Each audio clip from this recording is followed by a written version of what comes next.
So, first of all, what is autism? Autism is a autism spectrum disorder which is derived from a Greek word जो derived हुआ है एक Greek word से Ottis means self.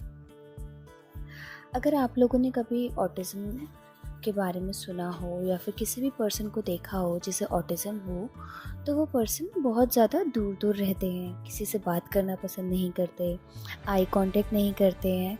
ये सारी चीज़ें क्यों होती हैं? क्योंकि उनका जो CNS होता है वो अच्छे से या फिर ये कहें कि प्रॉपर डेवलप नहीं हुआ होता है, तो इसीलिए उनमें कम्युनिकेशन स्किल, एडेप्टिव स्किल, ये सारी चीज़ें लैक होती हैं। इवन जो उनका IQ लेवल होता है वो भी कम होता है।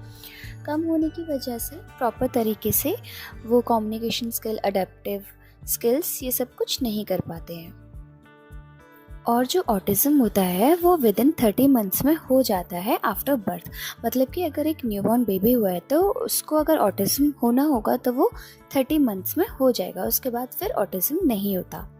American psychological association APA classified autism as a developmental disability results from CNS disorder। जैसे कि मैंने अभी आपको ऊपर बताया कि ये एक डेवलपमेंटल डिसऑर्डर है। ये किसकी वजह से होती है? जब हमारा CNS सेंट्रल नर्वस सिस्टम अच्छे से फॉर्म नहीं होता है, प्रॉपर तरीके से डेवलप नहीं हुआ होता है, तब ये डेवलपमेंटल प्रॉब्लम आती है। चलिए अब बात करते हैं, अब प्रॉपर एक डेफिनेशन देख लेते हैं कि ऑटिज्म है क्या। It is a developmental disorder characterized by difficulty in social interaction। Social interaction में बहुत ज़्यादा डिफ़िकल्टी होती है इन चिल्ड्रन को, इन पेशेंट को। We can say that even they also face in communication. ये हर किसी से कम्युनिकेट नहीं कर पाते हैं। कुछ रिजर्व पीपल ही होते हैं ये जिनके पास में अपने आप को सेफ फील करते हैं, तो इसीलिए कम्युनिकेशन गैप होता है बहुत ज़्यादा। कुछ रिपीटेटिव पैटर्न शो करते हैं, वही सेम बिहेवियर शो करेंगे और कुछ रिपीटेटिव एक्टिविटीज़ करते हैं, ठीक है। Delay in normal functioning, also जो उनकी नॉर्मल फंक्शनिंग होती है वो भी डिले होता है। मैं एक बार रीड कर देती हूँ अच्छे से। It is a developmental disorder characterized by difficulty in social interaction, communication, stereotype pattern of behavior, interest and activity, delay in normal functioning। Next आ जाते हैं हम इंसिडेंट्स पे कि कितने लोग हैं जिनको ऑटिज्म है, मतलब एक प्रॉपर परसेंटेज। तो अगर ये देखा जाए तो ये बॉयज़ में कॉमन होता है ज़्यादा एज़ कम्पेयर टू गर्ल्स। और ऑनसेट जैसे कि मैंने आपको बताया 30 मंथ्स तक हो जाता है। नेक्स्ट हम बात करते हैं कॉजेज़ की। तो कॉजेज़ तो बहुत सारे होते हैं, जेनेटिक फैक्टर्स होते हैं, बायोलॉजिकल फैक्टर्स हैं, साइकोलॉजिकल फैक्टर्स हैं। तो सबसे पहले हम बात करते हैं जेनेटिक फैक्टर्स की। तो जेनेटिक फैक्टर्स में सबसे पहले है हमारा हेरिडिटरी। तो हेरिडिटरी में ये होता है कि जो इमीडिएट पेरेंट होता है अगर वो ऑटिस्टिक है तो ही ज़्यादा चांसेस होते हैं कि जो फर्स्ट बॉर्न चाइल्ड होगा वो ऑटिस्टिक होगा। ये नहीं कि मैटरनल साइड से कोई है या पैटर्नल साइड से, तो ये लिंक नहीं होते हैं। इसमें होता है इमीडिएट पेरेंट मीन्स कि मम्मी पापा में से कोई एक। नेक्स्ट है जेनेटिक म्यूटेशन, अगर कोई जेनेटिक म्यूटेशन हो जाए। नेक्स्ट हो गया हमारा मोनोजाइगोटिक ट्विंस इसीलिए क्योंकि वो एक ही फीटस से डेवलप हुए होते हैं दोनों। तो इसीलिए क्या होता है कि किसी एक को ही proper nutrition, proper food supply होता है। तो और जो दूसरा बेबी होता है उसको हर एक चीज़ अच्छे से नहीं मिल पाती। जब अच्छे से नहीं मिलेगी उसे, माल न्यूट्रिएंट रहेगा, तो फिर बहुत सारी ऐसे प्रॉब्लम्स होते हैं जो डेवलप हो जाती हैं। साइकेट्रिक भी हो सकती हैं वो, और बहुत सारी डिसेबिलिटी होती हैं जो डेवलप हो जाती हैं इस वजह से।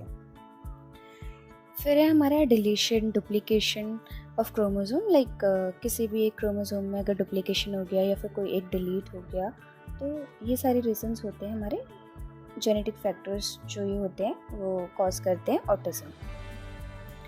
नेक्स्ट हम बात करते हैं साइकोलॉजिकल फैक्टर्स की। साइकोलॉजिकल फैक्टर्स जो मेनली है वो हम मदर पे फोकस करते हैं, क्योंकि इसमें है हमारा ब्रोकन फैमिली या फिर family stress, poverty. Broken family की अगर कोई मदर प्रेग्नेंट है और उस टाइम पे कोई फैमिली इशू चल रहा हो या फिर कुछ भी हो, तो मदर जो है वो बहुत ज़्यादा स्ट्रेस ले लेते हैं, तो इसका डायरेक्ट इफ़ेक्ट जो होता है वो फीटस पे ही होता है। नेक्स्ट है पॉवर्टी। पॉवर्टी इसलिए क्योंकि पॉवर्टी की वजह से इम्प्रॉपर न्यूट्रिशन होगा। अगर इम्प्रॉपर न्यूट्रिशन होगा तो उसकी वजह से हार्मोनल इम्बैलेंस रहेंगे मदर में, तो इससे कुछ भी हो सकता है, लाइक प्रीमेच्योर बर्थ भी हो सकता है बेबी का।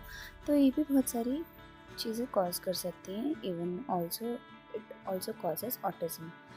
नेक्स्ट हम बात करते हैं बायोलॉजिकल फैक्टर की।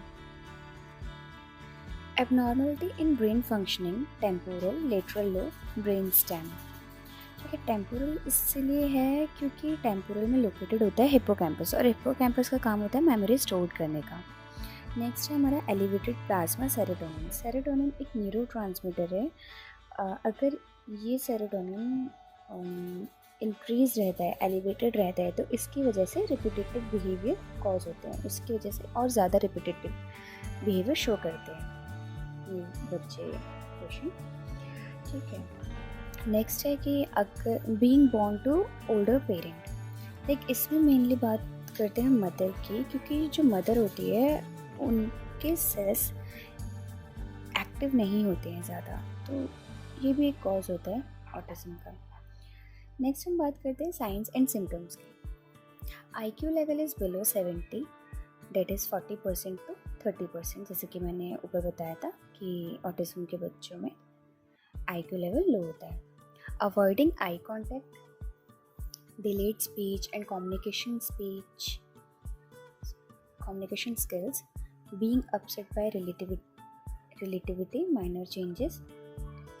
ठीक है, ये रिलायंस होते हैं बहुत ज़्यादा रूल्स एंड रूटीन से, मतलब कि जो चीज़ फिक्स है उसी को ही करना है। लाइक इनका उठने का टाइम, खाने का टाइम, अगर ये चीज़ नहीं हो पाई तो फिर बहुत ज़्यादा बिहेवियर शो करेंगे, रिपीटेटिव बिहेवियर शो करते हैं। नेक्स्ट है echolalia, means repetition of words. अगर कोई भी वर्ड बोल रहे तो उसको रिपीट करते रहेंगे। यही सब है हमारे साइंस एंड सिम्टम्स। अब बात करते हैं ट्रीटमेंट की। ट्रीटमेंट में हम मेनली देखेंगे साइकोथेरेपी, कि कौन कौन सी ऐसी साइकोथेरेपी हैं जो कि ऑटिज्म के पेशेंट को प्रोवाइड करते हैं, जो उनकी डेली लाइफ रूटीन को बेटर कर सके।